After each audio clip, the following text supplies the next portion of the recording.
designed to encourage, empower, and educate real estate professionals by sharing best practices from business leaders that are proven winners. I'm your host, Kyle Malnati, and this is Calibrate Real Estate.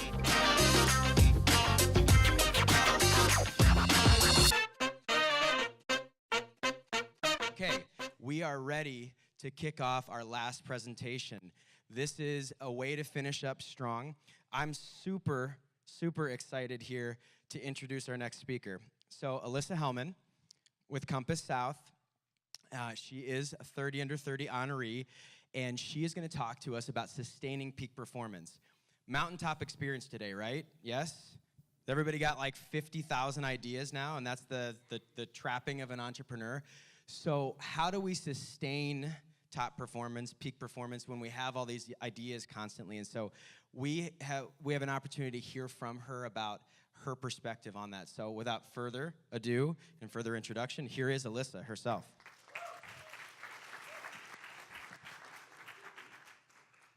So I've quickly learned that there's two things that you don't want to be. You don't want to be, quote unquote, fireworks at the end of the day when Stephanie and Wayne were the other speakers, and you also don't want to be the person that's standing between you guys and a cocktail. So hopefully we'll move through this and get it all good. So, and get to our cocktails. So I'm curious, and feel free to yell out here. What got you guys here? Was it mindset? Was it hustle? Don't be shy. Grit. Luck. I like that. Jesus. Jesus was probably a good help. I do agree with that. Your upbringing, that's a good one. So the thing about what got us here is this room, more so than a lot of rooms that I speak in, is filled with high producers. We're all high-producing individuals. We all have the mindset. We have the hustle. We probably have the support system and the people that have cheered us on along the way. And for me, it was early on in my life.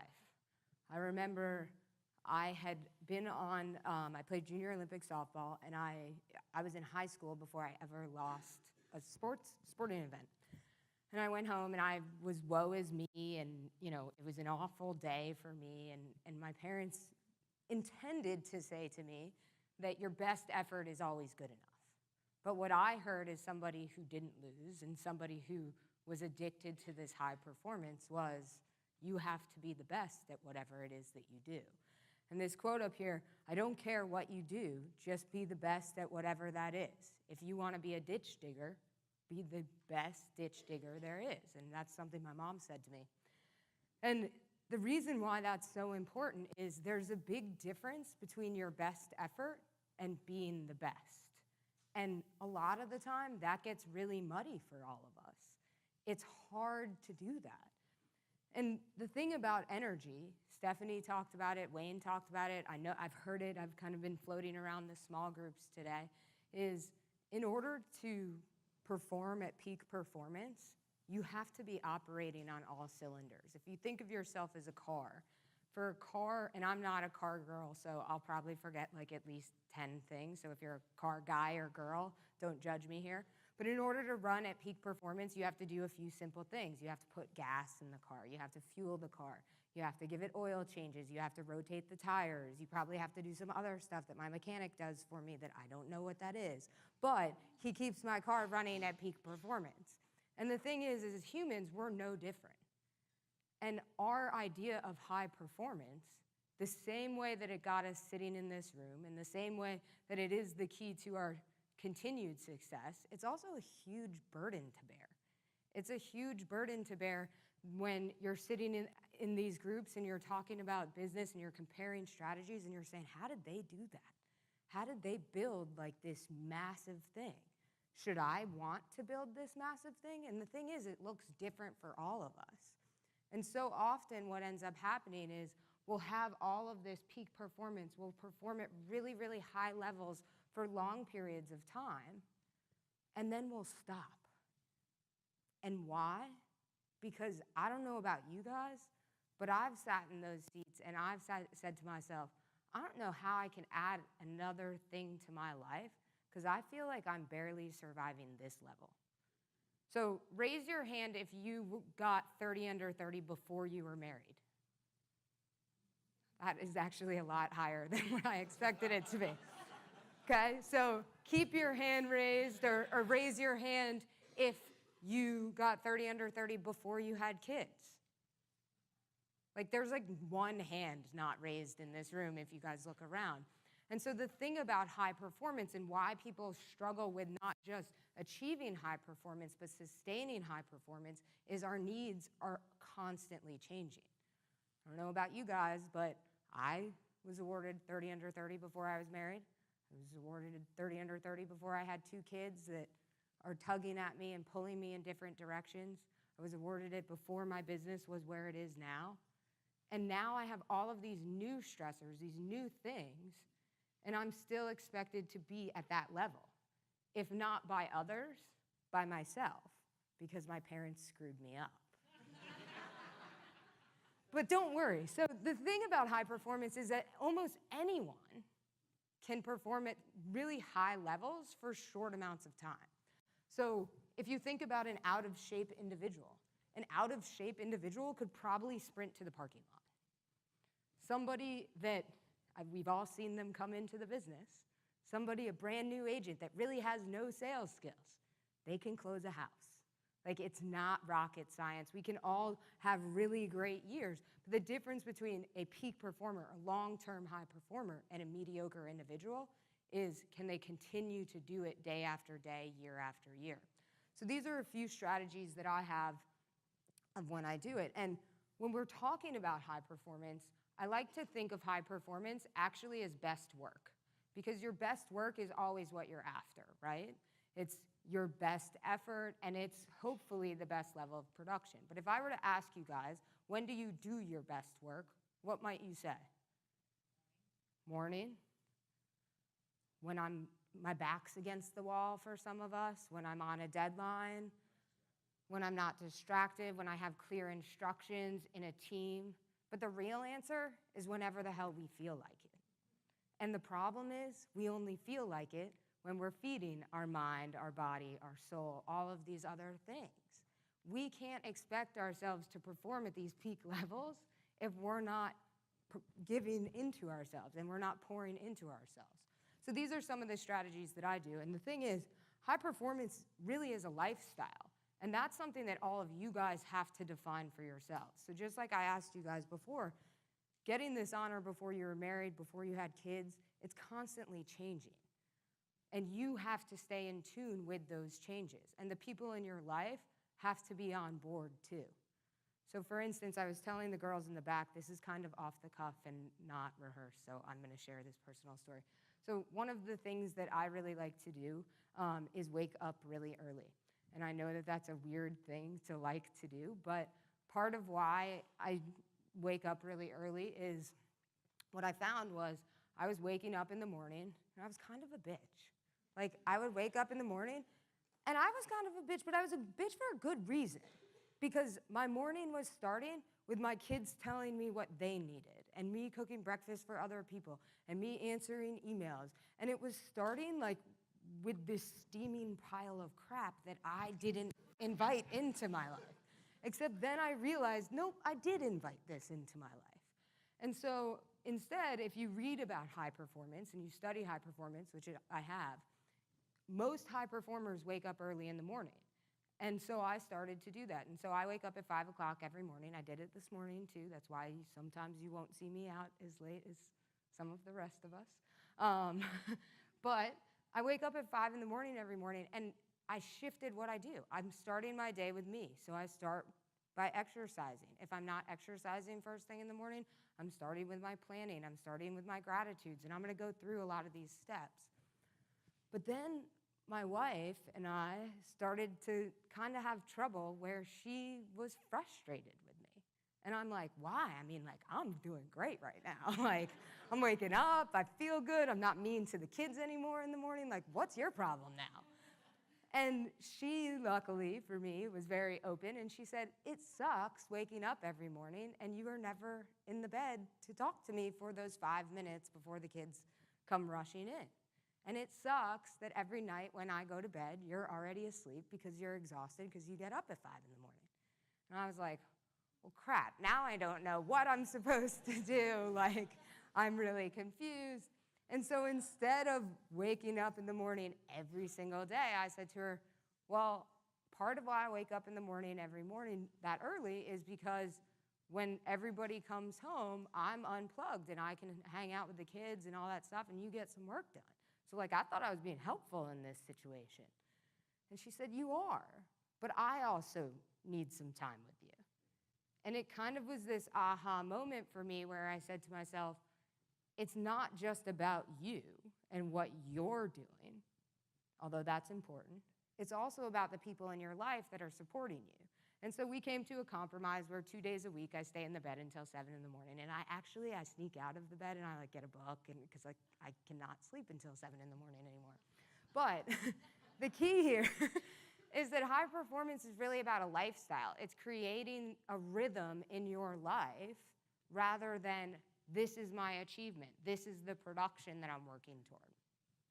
So these are some of the tips that I have for how you can sustain this long-term performance. So the first thing we've got to do is we have to take back control of our schedules.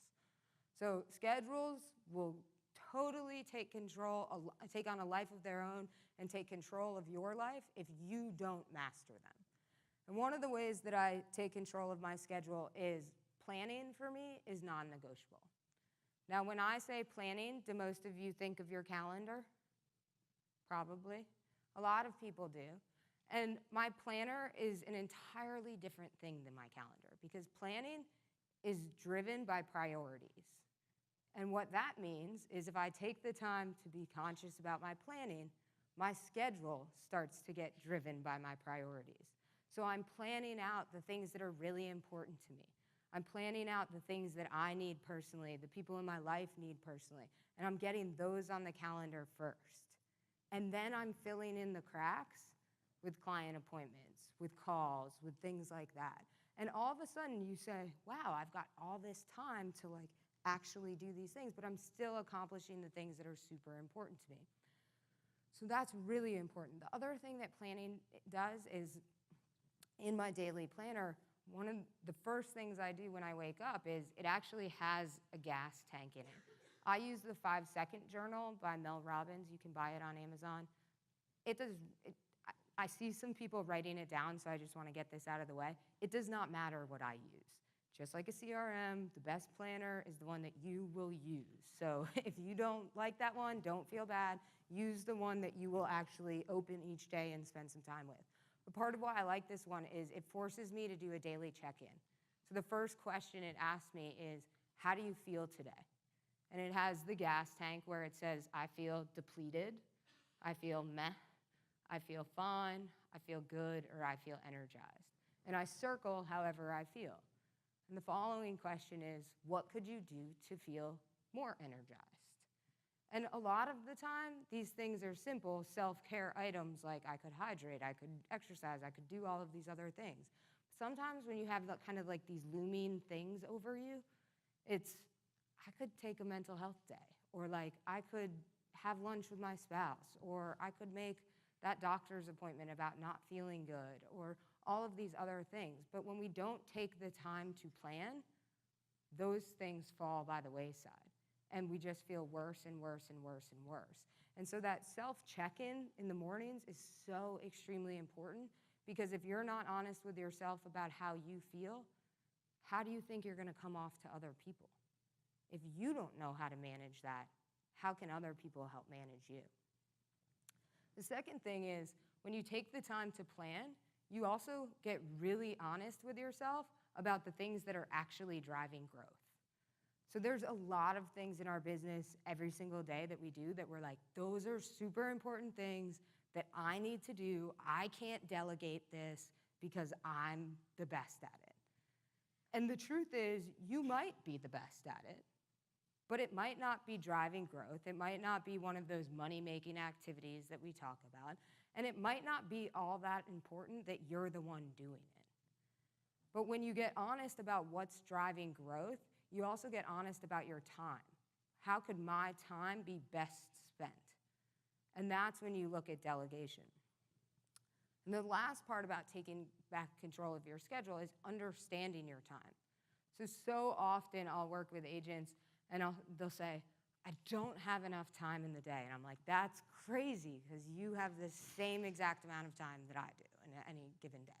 Or any other agent that's outselling you or outworking you or any other high-performing individual. We all have the same amount of time in a day, just some of us are choosing to use it more effectively. But oftentimes, we're not intentionally ineffective. I don't know anybody that wakes up in the morning and says, I'm gonna go out there and be really ineffective today, or I'm gonna waste a ton of time on Facebook or chatting with people at the office. Like, none of us do that intentionally. But if we don't understand how we're spending our time, how can we expect to actually manage our time? So one of the things I do is I work with every single one of our clients. It's one of the things you have to do when you start working with us, is you have to fill out a time tracker. And I'm happy to send it. I'll post it in the Facebook group too for you guys. But you could make your own too. It's really not that complicated. Basically, it's an Excel spreadsheet that's the 24 hours of the day is broken down in 30-minute increments, and it's blank, which I like. If you're anything like me, that gives you hives because you're like, I'm not busy, I'm not doing things, this is giving me anxiety. But the key about understanding your time is when you track your time, you start to have a deeper understanding of, one, how long things take, which is really important, because I know that most of you put on your calendars listing appointment, and it says 1 hour. And I know a lot of you don't take an hour to do a listing appointment. It's just an hour on your calendar because that's the default on Google Calendar. Like, and there's nothing wrong with that. That's just how most of us operate. We have no idea how long it takes us to get ready in the morning or to do certain things. And once you track your time, you can start to see, wow, I know exactly how long it's going to take me on a morning that I work out before I take the kids to school versus after I take the kids to school. I know exactly how long it's going to take me to get ready on any given day. I know exactly how long it's going to take me, not give or take with traffic. You have to account for those things in your schedule. And the reason most of us spend all day trying to catch up is because we're using those default appointments in our calendar. And so we're not factoring in that our listing appointment takes us 20 minutes to get to and 20 minutes to get home to. I mean, 40 minutes of your day just unaccounted for, no wonder you're playing catch up. So understanding how you're actually spending your time allows you to use it more effectively once you figure that out. Second tip I have for you guys is performance is a necessity. So with all of us as high performers, we have in our minds that we have to perform at peak performance. We hold ourselves to extremely high standards. But are you holding the people around you to those standards as well? Because my guess is you might not be.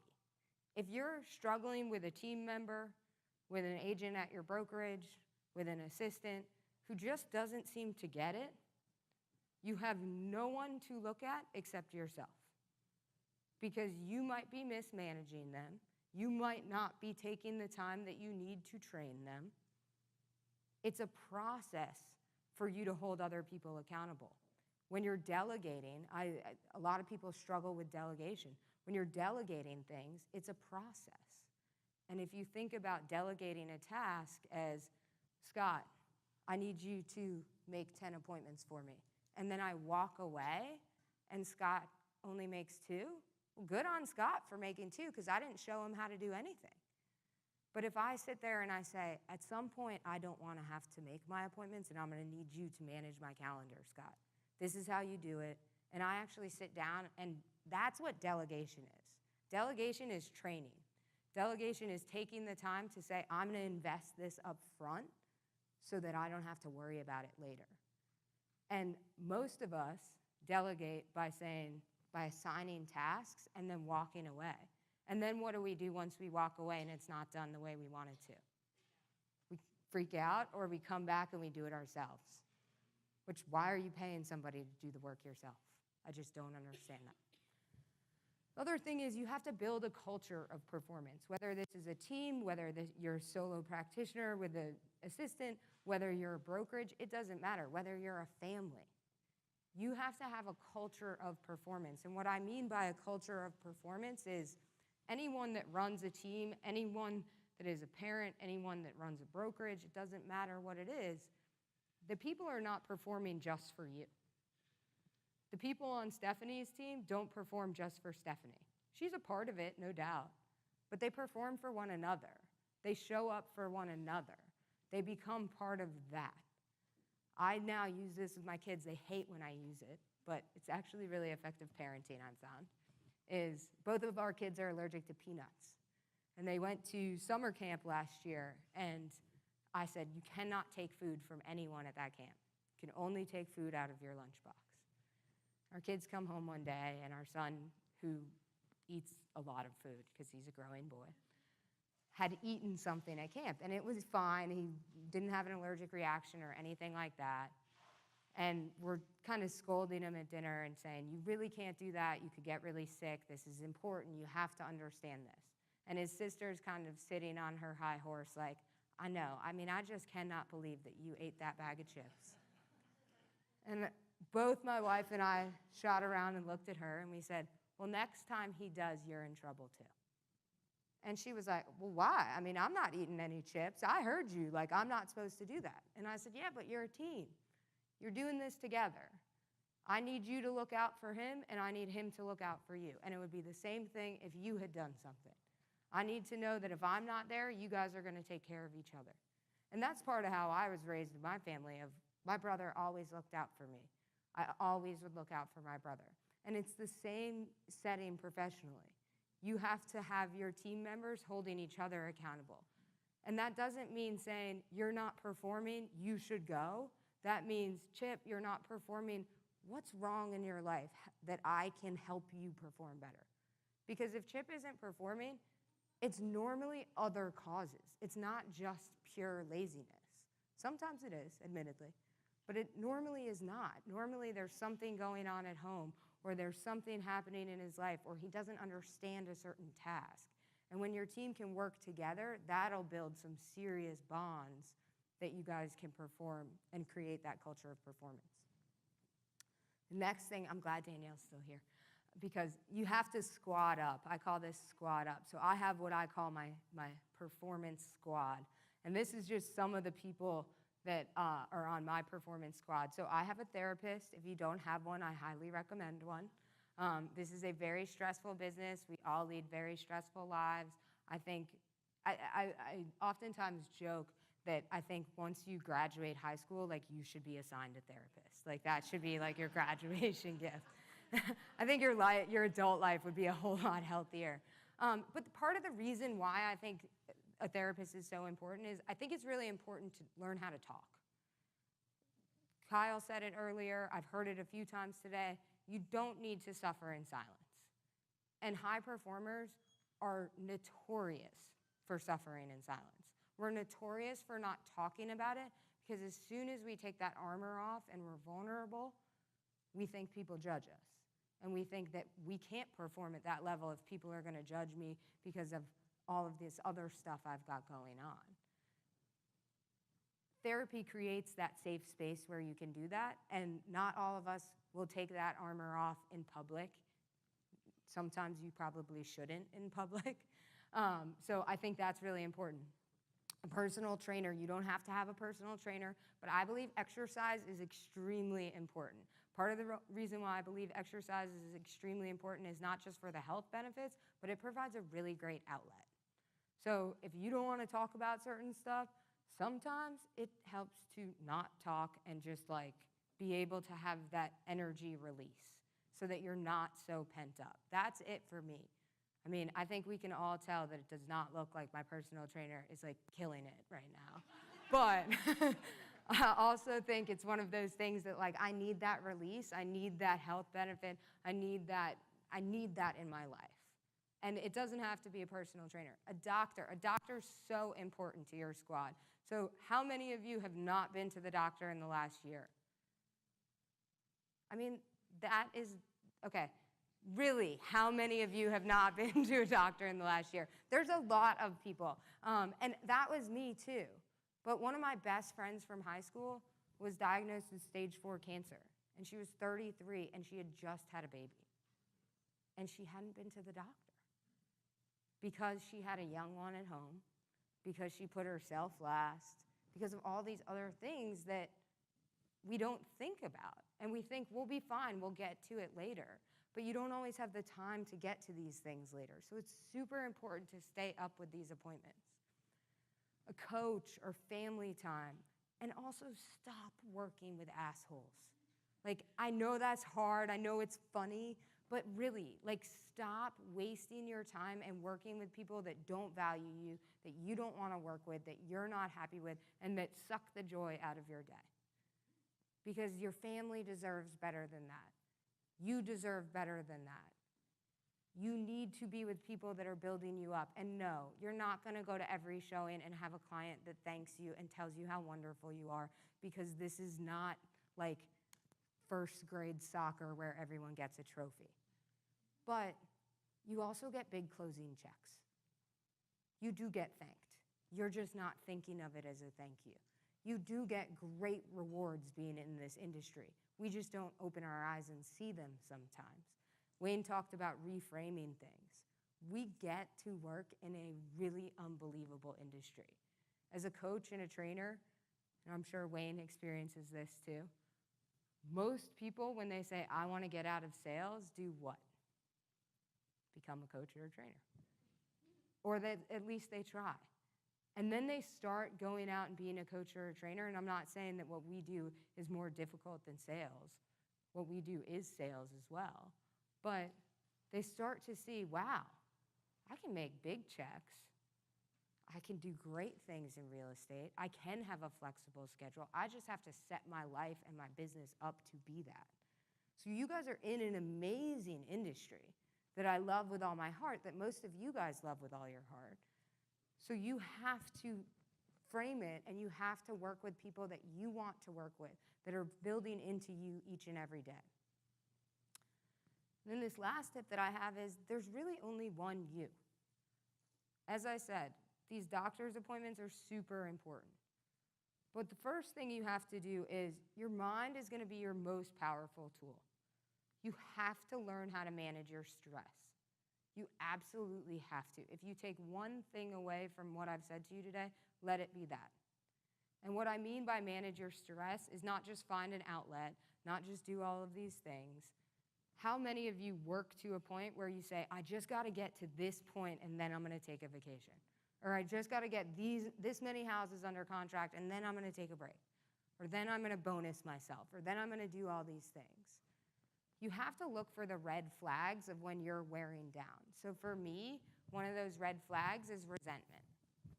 That's not the most comfortable thing to say up here in front of a large group of people looking at you. But I start to get resentful if I'm too worn down. And nobody wants to work with somebody that's resentful. It's not a becoming quality. Some people start to drink too much.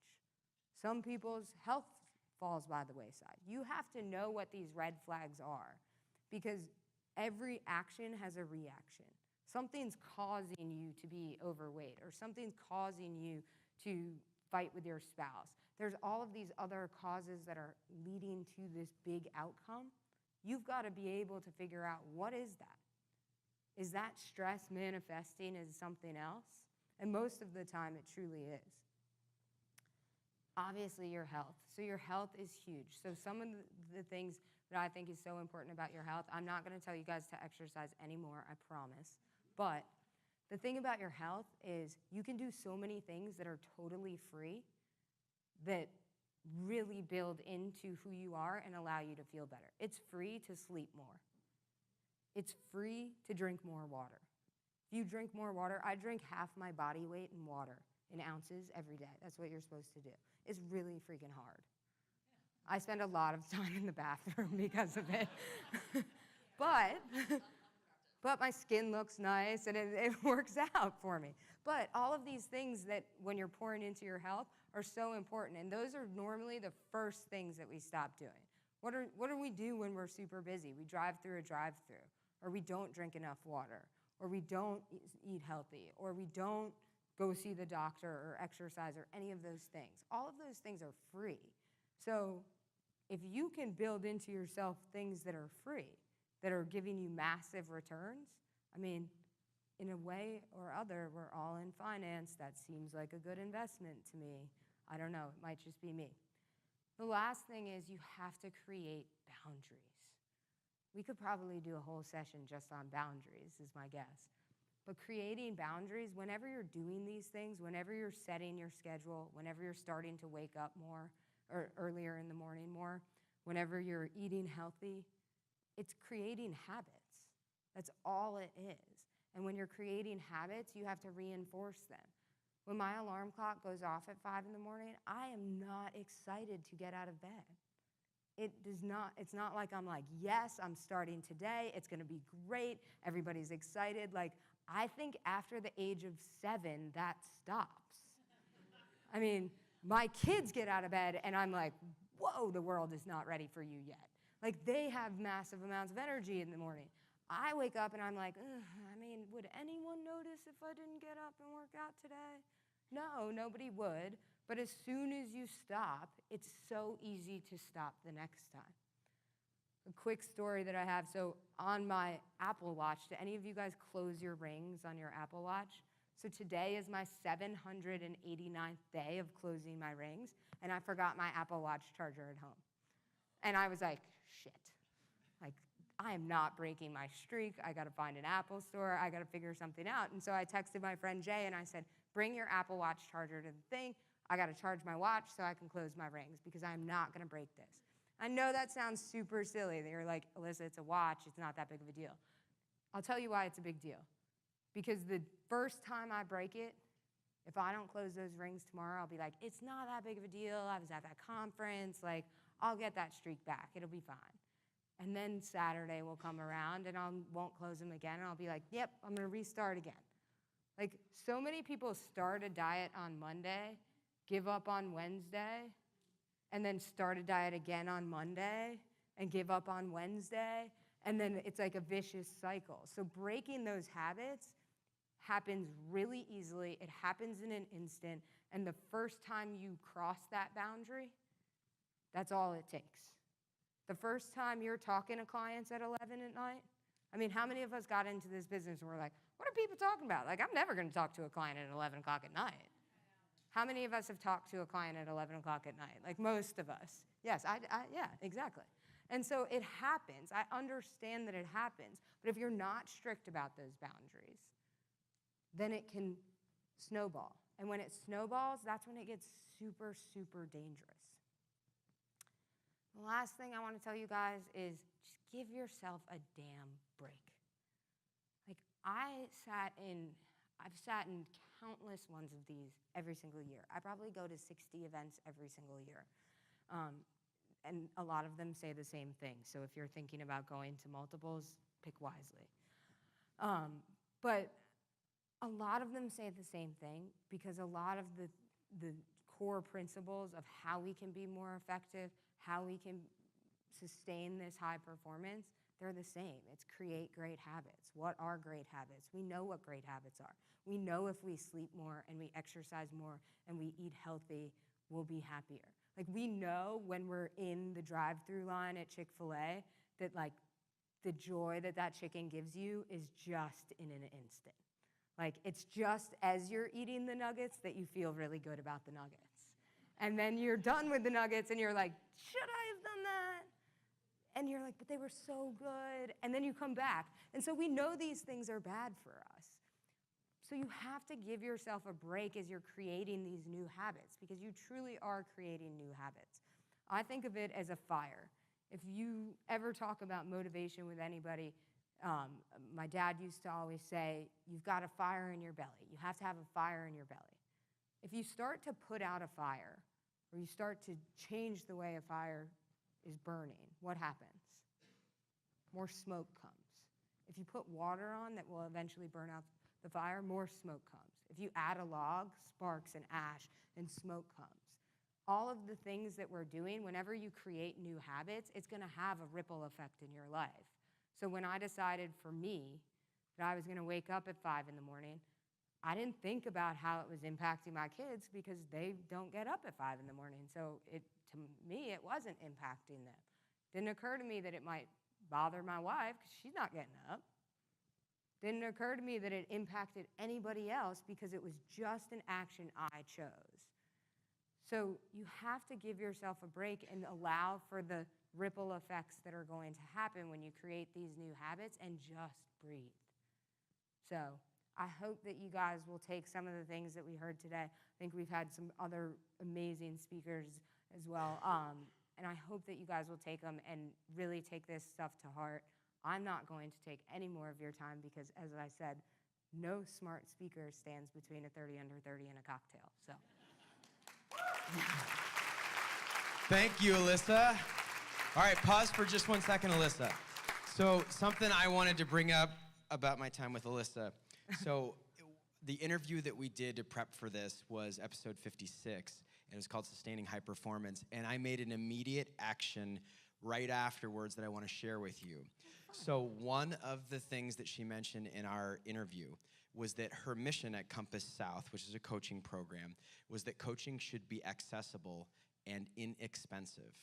And that there are a lot of really high-paid coaches, and that's a good thing, and there's different coaches for different people, but there's probably a lot of people in this room that have influence with someone else in your life that may be taking a lot of your precious time, and you need to set a boundary by getting them a coach in an accessible, inexpensive coaching program. So let's talk about the pricing model, Sure. because I think that's really important. Sure. So Stephanie and I have been friends for years, and I am notorious for taking a page out of her book.